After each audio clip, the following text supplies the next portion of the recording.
So I've been having a lot of people obviously poke me about doing an ICEFALL Mantles build. I haven't really been able to find anything that I really liked until now. Kind of got a decent setup using Prismatic with it. That's pretty fun. Now I know you can also use Stasis, but obviously Prismatic just across the board is always going to be better just for that fact that you have access to Transcendence, and the all-around flow is just going to be a little bit better for you in general. Before we get into the video, I know you can follow me over on YouTube and Twitter at Birdman778. Give a thumbs up on this video. Let me know something you're interested in seeing down below, whether it's Titan, Hunter, or Warlock. Subscribe and become a member. Now, let's jump right on into the setup. So we obviously always start with the exotic for that, and it's going to be those ICEFALL Mantles. While you have Stasis super equipped, Rapid Stasis Final Blows grant Frost Armor. You heal a small amount whenever you gain Frost Armor, and replaces your class ability with a burst of Stasis energy that freezes nearby combatants, slows nearby opponents, and grants you increased Frost Armor. Now, I really enjoy it for like that second part of it a lot, just because it kind of bakes in some like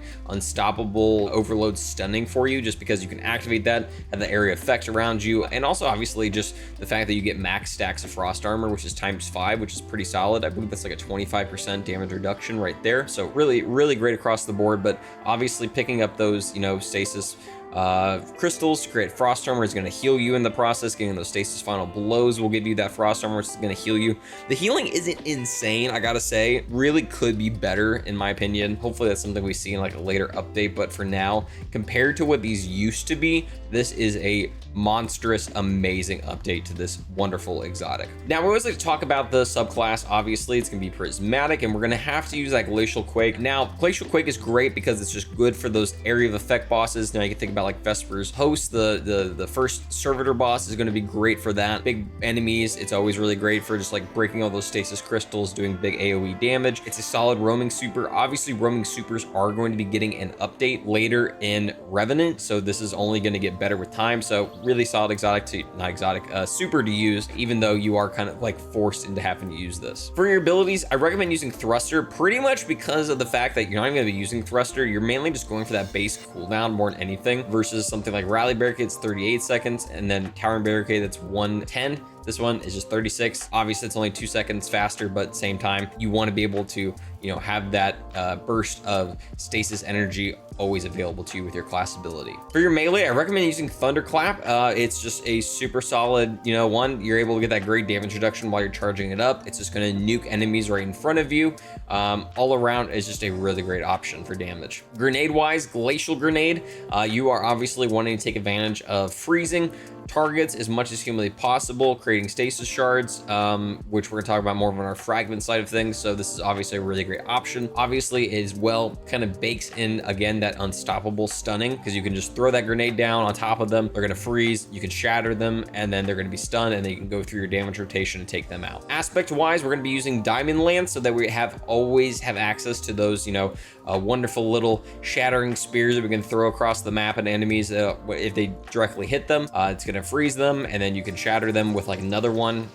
Just all around a great option. Also, if you do the ground slam with them, it'll immediately give you ×2 stacks of Frost Armor, just giving that wonderful damage reduction for this build. Unbreakable will be our second one, just because it's really nice to just kind of have that defense always available. Again, I'm kind of talking about how ICEFALL doesn't always like really help you out with your healing all that much, even though it does provide healing. This is a great get out of jail free card if you have a grenade available to you. Enemies will shoot at you. You'll be able to get some overshield from that as well. And obviously with the artifact that we're going to be using, it's going to also be able to, help feed into that a little bit. For our fragments, I recommend first up Faceted Protection. This should be always a must. It's going to give you that damage reduction while you are surrounded, and obviously when you're transcendent, it's going to be increased. Faceted Balance, rapidly defeating targets with light damage, grants you melee energy, and defeating targets with darkness grants you grenade energy. Obviously really solid for just like being able to have that extra energy added to our build. Facet of Devotion, defeating targets afflicted with stasis or strand debuffs, grants you bonus light transcendence energy.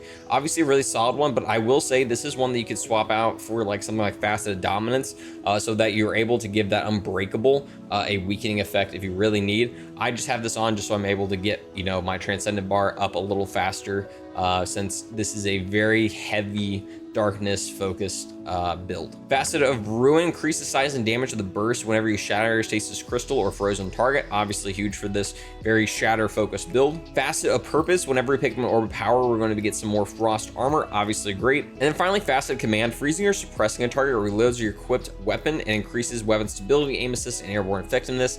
And defeating a frozen or suppressed target creates a stasis shard or void breach. Obviously great to have those stasis shards because it's going to give us, that frost armor, but also give us more melee energy. Now, when it comes to the weapons for this setup that I recommend, first up, I'm gonna say this. I'm gonna say it wrong. Athonim. I don't even bug me about it. Yell at me in the comments about this, but I do love this new grenade launcher that was added in Revenant. It's really solid.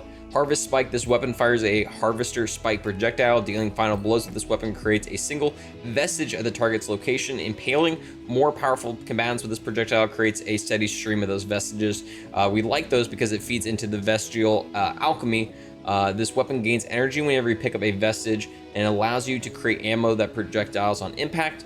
Whenever you're 50% of the way through, you get special ammo. Whenever you're 100% through, you can get heavy ammo. So obviously feeds into the other two weapons we're going to be using in this build, which I really recommend, maybe a shotgun, because of the fact that this build doesn't really have anything built in for barrier stunning.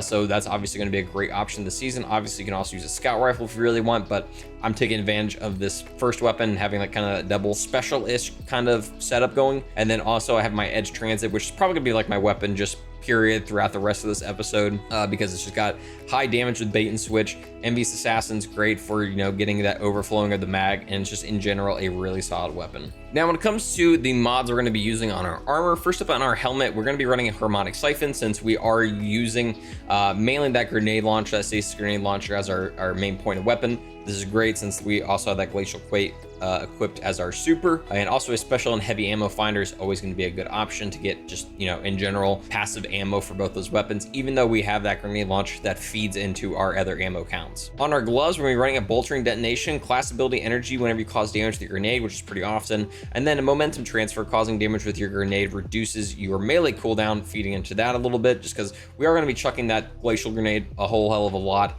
and freezing targets and just benefiting from that. And then finally, a harmonic loader, just so we have a bit of a faster reload on that grenade launcher. On our chest piece, I am running a charged up so I can get an extra armor charge slot, just because it's going to kind of talk about here in a second off our legs. That's going to benefit, but it's good to have that extra stack. And then pretty much just run 2 other mods that will give you, good concussive dampening, obviously, for those area effect damage, or just any type of resistance mods that for the activity you're going into. On our legs, we're going to be running recuperation so that we get some health back whenever we pick up an orb of power, an elemental charge so that whenever we pick up one of those stasis shards, it has a chance to be considered armor charge. We're creating a lot of those, so it will feed into that armor charge stack. And then obviously a stasis weapon surge just to get a little bit more damage on that grenade launcher. Obviously, this is one you can kind of swap out if you're doing more bossing phases to void to help out your edge transit. And then finally, on our legs, we're going to be running a bomber so that whenever we activate that class ability in your targets, we're going to get some grenade cooldown.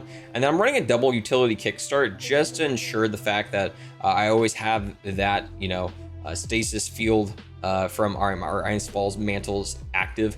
Collecting orb power causes you to gain 1 temporary armor charge. When you use your class ability at fully charged, you get some energy back for that. Now, when it comes to the artifact, obviously you just need to base, some of these mods on the first column, but depending on, exactly what you're using stunning wise. Second column, rapid impacts is an absolute must to help out your grenade launcher, and then also a 1 with frost. While you have frost armor, you have better increased reload for that grenade launcher, obviously super solid. Wind chill, stasis weapon precision hits grant you stacks frost armor, obviously really huge. And then I'm running a total carnage just so that I'm able to get some damage reduction whenever I do finishers. In the fourth column, we're running armor of Aramis. While I have frost armor and I take critical damage, I'm going to create a freezing burst around me, essentially just freeze targets, get them out of the way real fast.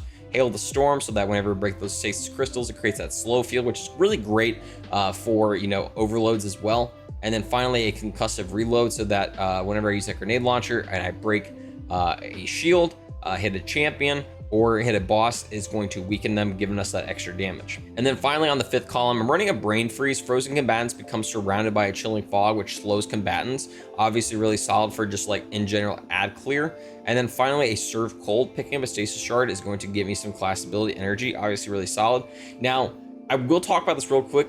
The devs have mentioned kinetic impacts is not working as intended. They mentioned they are going to increase that since we are going to be mainly using that edge transit. This is going to be a really nice one to swap. Probably Serve Cold over to, just because we already have a lot of class ability flow in our build. Swap over to this to get some extra damage from that grenade launcher. Also the fact that it's going to add unstoppable stun to that, just so we have that baked in as well. Now, we always like to talk about how this is going to be beneficial against champions. Obviously barrier, we really need to just, you know, get a weapon that's going to work for that. Obviously shotguns this season or scout rifles would be great. Unstoppables, we are going to be able to shatter targets with our grenades. So that's obviously always going to be a really solid one. But again, if you eventually put on that kinetic trimmers mod, that's going to be great for that. And then finally with Overload, we obviously have that Hail of the Storm to create those slow effects with, you know, our stasis crystals. So that works. But obviously, again, I'm recommending, you know, this grenade launcher as my main thing. And that is going to be useful this season. Thanks so much for watching the video. Hope you guys really enjoy it. Again, let me know something you're interested in seeing down below, whether it's Titan, Hunter, or Warlock. Subscribe and become a member, and follow me over on YouTube and Twitter at Birdman778. We're gonna be making a couple more builds here in the next couple days, so just keep an eye out. I'm gonna be having those kind of churning out for you so that you always have some great options for Titan during this episode. But again, thank you so much, and I hope you have a great night, day, whatever it may be.